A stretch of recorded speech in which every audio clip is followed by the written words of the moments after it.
आदरणीय महोदय, मैं तो अन्याय के खिलाफ लड़ा हूं। मैं तो अन्याय के खिलाफ लड़ा हूं, इसलिए आपको बधाई देने के लिए यहां खड़ा हूं। आपका अनुभव बहुत ही बड़ा है। आपका अनुभव बहुत ही बड़ा है, इसलिए आपने संघर्ष का पहाड़ चढ़ा है। मेरे पार्टी का मैं हूं अकेला। मेरे पार्टी का मैं हूं अकेला, लेकिन मेरे हाथ में है संविधान का पेला। मैं हूं मेरे पार्टी का अकेला, लेकिन मेरे हाथ में है संविधान का पेला। मैं तो हूं आपका सच्चा चेला। मैं तो हूं आपका सच्चा चेला, मुझे मत छोड़ो अकेला।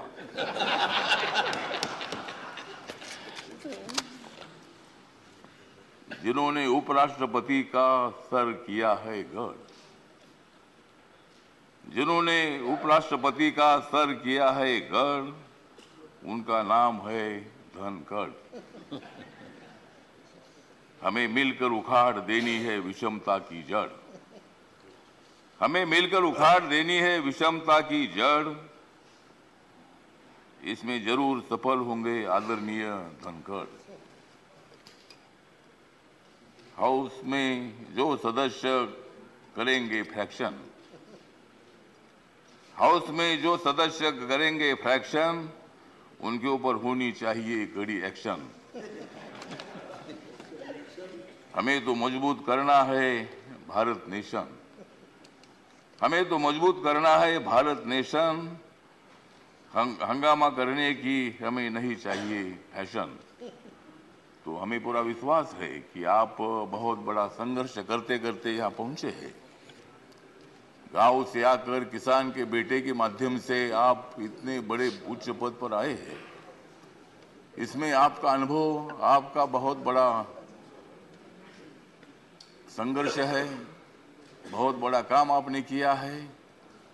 आपने पश्चिम बंगाल में गवर्नर का जो काम किया है, बहुत बड़ा वहाँ चैलेंज था। वहाँ काम करना बहुत बड़ा मुश्किल था, लेकिन आपने बंगाल में बहुत अच्छा काम किया है। और बंगाल में अच्छा काम आपने किया है, इसीलिए आपको यहाँ लाने की कोशिश जरूर हुई है। मतलब आप एक संघर्षशील नेता है। मतलब वहाँ अगर आपका काम ठीक नहीं होता था तो शायद ये पद आपको मिलना बहुत बड़ा मुश्किल था, लेकिन आपने बहुत अच्छा काम किया है। ठीक बात है, बंगाल भी अपना ही है। सभी बंगाल के नेता भी अपने हैं। देश का एक वो राज्य है, और कोई भी राज्य हो, यहाँ किसी पार्टी की सत्ता आती है जाती है। कोई मुख्यमंत्री होता है, कोई नहीं होता है। कभी हम भी मतलब 3 बार सांसद रहे लोकसभा में, और मैं शिरडी में मैं हार गया, लेकिन मैं घर में बैठा नहीं। मैं घूमता रहा। मैं कांग्रेस पार्टी के साथ रहा। कांग्रेस पार्टी के मेरे सभी दोस्त हैं। समाजवादी पार्टी के मेरे दोस्त हैं। कम्युनिस्ट पार्टी के मेरे दोस्त हैं। और अभी बीजेपी के मेरे दोस्त हैं। मैं सब बीजेपी के साथ में आया हूँ। और भारतीय जनता पार्टी के साथ मैं इसलिए आया हूँ कि मुझे शिरडी में हारा गया। मुझे मंत्री ने बनाया, फिर मैं उधर क्या करूं। तो इसीलिए मुझे मतलब कांग्रेस पार्टी को छोड़ना पड़ा। और मैं नरेंद्र मोदी जी के नेतृत्व में सबका साथ सबका विकास दिख रहा है सारा प्रकाश।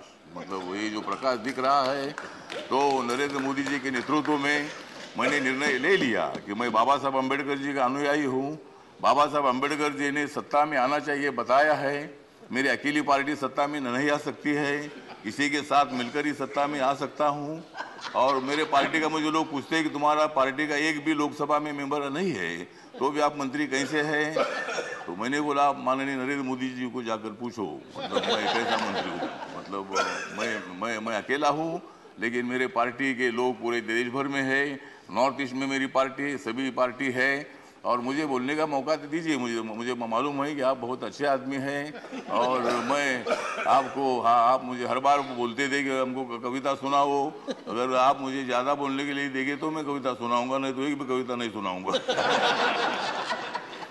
तो ठीक बात है। तो इसीलिए मतलब कविता सुनाता भी रहूँगा। और आप एक अनुभव है, तो इसीलिए अपोजिशन को भी आप मौका दीजिए, हंगामा करने के लिए मौका दीजिए, लेकिन एक आधा दिन हंगामा करने के लिए मौका दीजिए, दूसरे दिन एक्शन होना चाहिए और हाउस का काम भी मतलब चलना चाहिए। इसीलिए आप एक सर्वोच्च हाउस के आप चेयरमैन बन गए हैं। इसीलिए मैं, मेरी जो आरपीआई है, रिपब्लिकन पार्टी है, गरीबों की पार्टी है, दलितों की पार्टी है, इस पार्टी की तरफ से मैं आपके साथ हूँ। मैं हमेशा आपको साथ देता रहूंगा और आप मुझे बोलने का मौका देते रहो। जय जय भीम, जय भारत।